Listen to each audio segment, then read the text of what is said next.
নমস্কার, নিউজ 18 বাংলা ডিজিটালে আপনাদের সকলকে স্বাগত জানাচ্ছি। আমি আপনাদের সঙ্গে সোমরাজ। এই মুহূর্তে আমি রয়েছি পুরুলিয়া জেলায়। আর পুরুলিয়া জেলাতেই আজ মুখ্যমন্ত্রী শুভেন্দু অধিকারী একটি গুরুত্বপূর্ণ প্রকল্পের সূচনা করতে চলেছেন। আজ পুরুলিয়া জেলা সফরে আসছেন মুখ্যমন্ত্রী শুভেন্দু অধিকারী। ইতিমধ্যেই কলকাতা থেকে রওনা দেবেন কিছুক্ষণের মধ্যেই, এবং তারপর অন্ডাল বিমানবন্দর এসে পৌঁছাবেন এবং অন্ডাল বিমানবন্দর থেকে সরাসরি পুরুলিয়ার মানবাজারে এসে পৌঁছাবেন। দীর্ঘ প্রতীক্ষার পর অবশেষে পুরুলিয়া জেলায় জলকষ্ট মিটতে চলেছে। তার কারণ হচ্ছে এটাই যে জাইকা জল প্রকল্প, সেই জল প্রকল্পের আজ আনুষ্ঠানিক সূচনা করতে চলেছেন মুখ্যমন্ত্রী শুভেন্দু অধিকারী। ঠিক আমি যেখানে দাঁড়িয়ে রয়েছি এই মঞ্চেই আর কিছুক্ষণের মধ্যেই এসে পৌঁছাবেন মুখ্যমন্ত্রী শুভেন্দু অধিকারী। ইতিমধ্যেই তার প্রস্তুতি চূড়ান্ত করা হয়েছে। 2013 সাল থেকে এই জাইকা প্রকল্পের পথ চলা শুরু হয়েছিল। মূলত রাজ্য সরকার, কেন্দ্রীয় সরকার ও জাইকা এই তিনজনের আর্থিক সহযোগিতায় পুরুলিয়া জেলায় এই প্রকল্পের পথ চলা শুরু হয়েছিল 2013 সালে, এবং তারপর দীর্ঘদিন বাদে অবশেষে এই জাইকা জল প্রকল্পের সূচনা আজ পুরুলিয়া জেলায় হতে চলেছে, যা করবেন কিছুক্ষণের মধ্যেই মুখ্যমন্ত্রী শুভেন্দু অধিকারী। মূলত পুরুলিয়া জেলার 9টি ব্লক এই প্রকল্পের মাধ্যমে সুবিধা পাবে, এবং বিশেষভাবে গুরুত্ব দেওয়া হয়েছে এই জাইকা জল প্রকল্পে।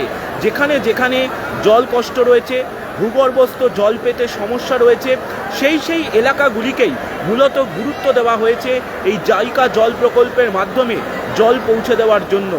এখানে যেমন কেন্দ্রীয় সরকার তার আর্থিক সহযোগিতা করছে, রাজ্যের জনস্বাস্থ্য কারিগরি দপ্তর তারাও আর্থিক সহযোগিতা করেছে, এবং পাশাপাশি জাইকা তাদের তরফে আর্থিক সহযোগিতা করা হয়েছে। যদিও জাইকার তরফেই সবথেকে বেশি আর্থিক সহযোগিতা করা হয়েছে এই জল প্রকল্পের জন্য। পুরুলিয়া জেলার সামগ্রিকভাবে জল কষ্ট মিটতে চলেছে। অবশ্যই পুরুলিয়া জেলার জন্য এটা একটা প্রাপ্য। তার কারণ দীর্ঘদিন ধরেই এই জল প্রকল্পের কাজ হচ্ছিল। অবশেষে সেই কাজের আনুষ্ঠানিক সূচনা আজ করতে চলেছেন মুখ্যমন্ত্রী শুভেন্দু অধিকারী। ইতিমধ্যেই এই জাইকা জল প্রকল্পের মাধ্যমে নলবাহিত জল বাড়িতে বাড়িতে পৌঁছে যাওয়ার প্রক্রিয়াও শুরু হয়েছে গত 1 মাসের আগে থেকে, কিন্তু আজ সামগ্রিকভাবে আনুষ্ঠানিক সূচনা করবেন মুখ্যমন্ত্রী।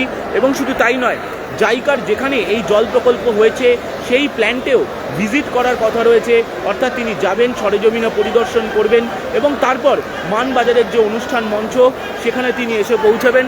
আপনাদের সেই ছবি দেখাবো মানবাজার অনুষ্ঠান মঞ্চের। দেখতেই পাচ্ছেন এই যে মানবাজার জেলার যে অনুষ্ঠান মঞ্চ, এখানেই দেখতে পাচ্ছেন। এখানেই আর কিছুক্ষণের মধ্যেই মুখ্যমন্ত্রী শুভেন্দু অধিকারী এসে পৌঁছাবেন।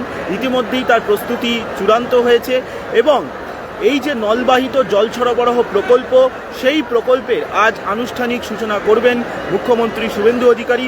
কিছুক্ষণের মধ্যেই তিনি এসে পৌঁছাবেন। ইতিমধ্যেই তার প্রস্তুতি চূড়ান্ত করা হয়েছে।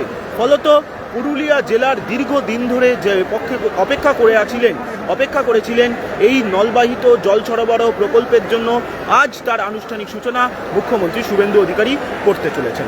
আপনারা অবশ্যই নিউজ 18 বাংলা ফেসবুক পেজে নজর রাখুন যাবতীয় খবরের আপডেট জানার জন্য।